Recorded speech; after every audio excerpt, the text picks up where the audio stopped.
Assalamualaikum warahmatullahi wabarakatuh.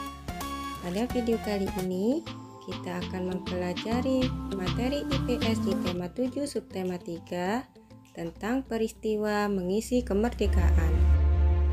Anak-anak, perlu kalian ketahui bahwa kemerdekaan Negara Kesatuan Republik Indonesia didapatkan dengan cara yang tidak mudah. Bertahun-tahun para pemimpin bangsa ini berupaya dengan berbagai macam cara untuk melepaskan diri dari penjajahan bangsa lain.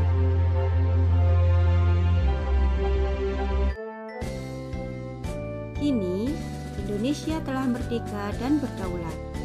Namun, banyak hal yang harus dilakukan untuk mengisinya dalam rangka pembangunan bangsa Indonesia seperti yang dicita-citakan oleh pendiri bangsa ini. Anak-anak, coba kalian perhatikan gambar-gambar berikut ini.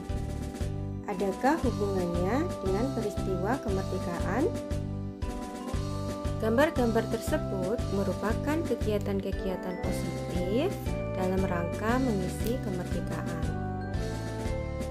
Setiap warga negara Indonesia berkewajiban mengisi kemerdekaan dengan kegiatan-kegiatan yang positif, sesuai dengan peran masing-masing di dalam masyarakat.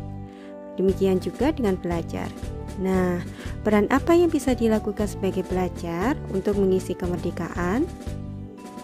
Kita dapat mengisi kemerdekaan dengan mencintai dan bangga menjadi bangsa Indonesia. Cara memupuk rasa cinta tanah air seperti memakai produk dalam negeri maupun mengenal kebudayaan daerah lain. Kemerdekaan juga harus diisi dengan membangun kualitas sumber daya manusia di Indonesia. Sebagai generasi penerus bangsa, belajar harus berjuang untuk melawan kebodohan, rasa malas, rasa mudah menyerah yang dapat merugikan masyarakat dan bangsa. Belajar harus belajar dengan sungguh-sungguh agar menjadi generasi yang berkualitas sehingga dapat memajukan bangsa. Anak-anak, coba kalian amati gambar pembangunan berikut ini. Apakah ada hubungannya dengan pembangunan nasional? Gambar-gambar tersebut menunjukkan pembangunan sarana dan prasarana dalam mewujudkan pembangunan nasional. Pembangunan sarana dan prasarana di berbagai bidang diperlukan untuk menunjang kegiatan masyarakat dalam rangka meningkatkan kualitas hidup dan manusia untuk mencapai kesejahteraan. Pembangunan ini menggunakan pajak dari rakyat dan dikembalikan untuk rakyat. Anak-anak, pernahkah kamu melihat kegiatan pembangunan yang ada di lingkungan sekolah maupun tempat tinggalmu? Berikut ini beberapa faktor yang mendukung dan menghambat pembangunan nasional. Perhatikan gambar berikut. Gambar tersebut merupakan salah satu cara untuk mengisi kemerdekaan bagi para generasi penerus, yaitu dengan melestarikan kebudayaan bangsa dengan cara mempelajarinya.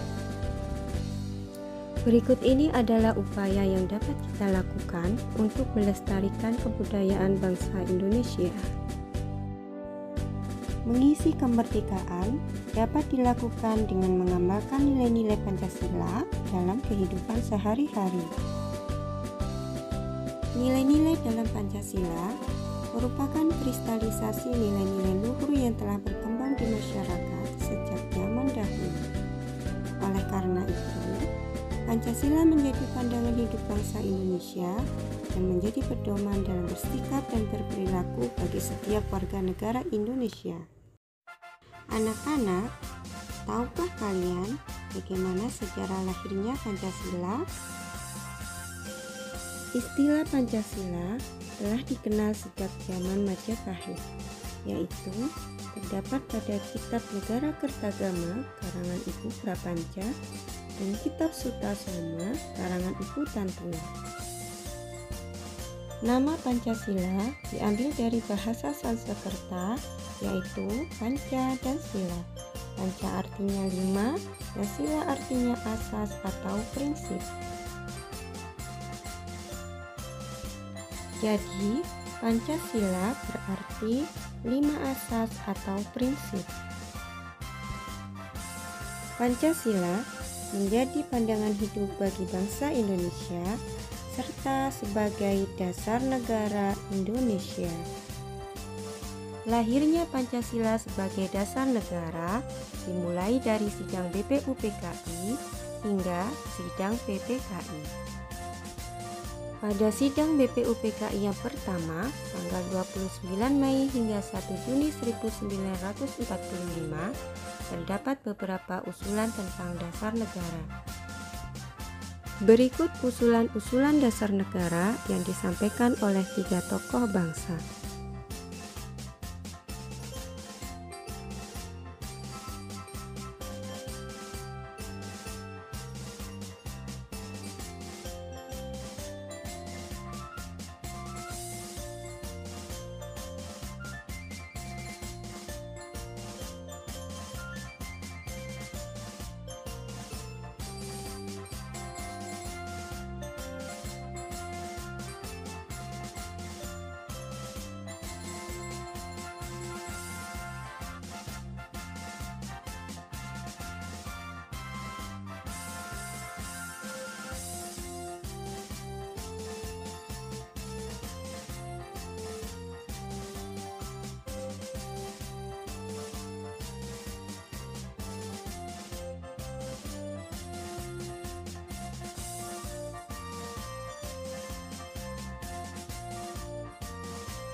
Dalam pidatonya, Insinyur Soekarno juga memberikan usul nama dasar negara, yaitu Pancasila. Kemudian, pada tanggal 1 Juni diperingati sebagai hari lahirnya Pancasila. Selanjutnya dibentuklah Panitia 9 yang diketuai oleh Insinyur Soekarno pada tanggal 22 Juni 1945. Pada sidang ini menghasilkan Piagam Jakarta yang di dalamnya termuat rancangan dasar negara, tepatnya pada alinea keempat. Setelah BPUPKI dibubarkan, selanjutnya pada tanggal 7 Agustus 1945 dibentuklah Panitia Persiapan Kemerdekaan Indonesia atau PPKI. Dalam bahasa Jepang, PPKI atau Dokuritsu Junki Inkai mengadakan sidang pertamanya pada tanggal 18 Agustus 1945 yang dipimpin oleh Insinyur Soekarno dan Muhammad Hatta dan beranggotakan sebanyak 27 orang. Pada sidang ini berhasil mengesahkan Undang-Undang Dasar 1945 yang di dalamnya terdapat dasar negara Pancasila, serta memilih Presiden dan Wakil Presiden pertama NKRI, yaitu Insinyur Soekarno dan Muhammad Hatta. Sekarang ini, naskah Pancasila termuat dalam pembukaan Undang-Undang Dasar 1945, tepatnya pada alinea keempat yang berbunyi 1. Ketuhanan yang Maha Esa. 2. Kemanusiaan yang adil dan beradab. 3. Persatuan Indonesia. 4. Kerakyatan yang dipimpin oleh hikmat kebijaksanaan dalam permusyawaratan perwakilan. 5. Keadilan sosial bagi seluruh rakyat Indonesia.